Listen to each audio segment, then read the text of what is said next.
Assalamualaikum warahmatullahi wabarakatuh. Perkenalkan, nama saya Nur Fadila dengan NIM 240405500020 dari kelas 3B.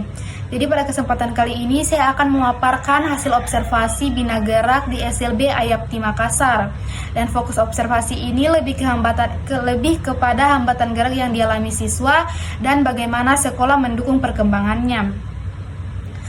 Jadi anak tunanetra menghadapi tantangan dalam bergerak dikarenakan mereka tidak mendapatkan informasi visual terkait arah, jarak, dan posisi benda di sekitar. Hal sederhana seperti berjalan lurus dan menjaga keseimbangan bisa jadi membutuhkan latihan khusus. Disinilah Bina Gerak diperlukan untuk mengembangkan kemandirian mobilitas.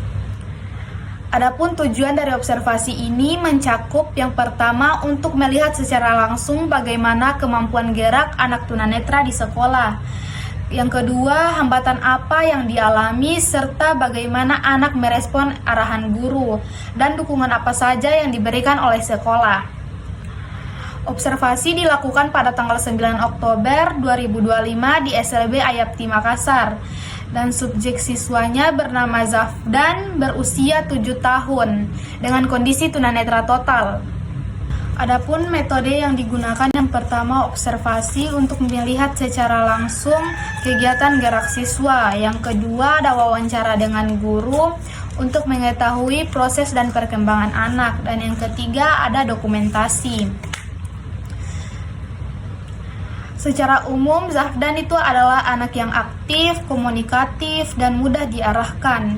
Dia juga cepat memahami instruksi dari guru, kadang juga berani bertanya, dan tampak percaya diri saat mengikuti kegiatan. Hal ini menunjukkan kemampuan sosial dan kesiapan mentalnya yang cukup baik untuk mengikuti latihan gerak.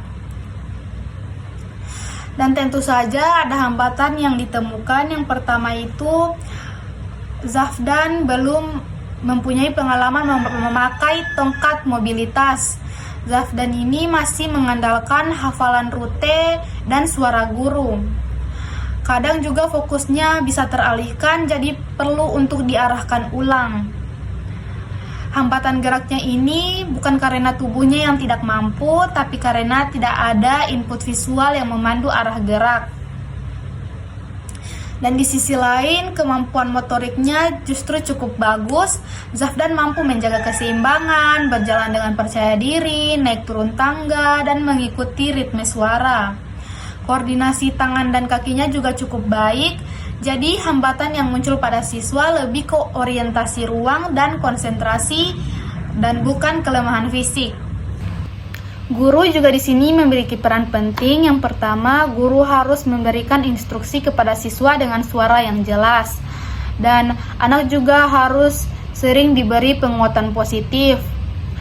Dan untuk lingkungan belajar harus dibuat dan diatur dengan aman dan menyenangkan sehingga anak bisa bergerak tanpa rasa takut. Jadi kesimpulan dari observasi ini dapat dilihat bahwa kemampuan motorik Zafdan sudah sesuai dengan usianya. Hambatan geraknya juga tergolong ringan dan lebih pada orientasi dan fokus. Dan latihan bina gerak yang rutin dan pendampingan guru, kemampuan mobilitasnya sangat berpotensi berkembang jauh lebih baik. Dan berikut adalah beberapa dokumentasi dari kegiatan observasi yang kelompok saya lakukan. Sekian pemaparan materi dari saya, kurang dan lebihnya mohon dimaafkan. Wassalamualaikum warahmatullahi wabarakatuh.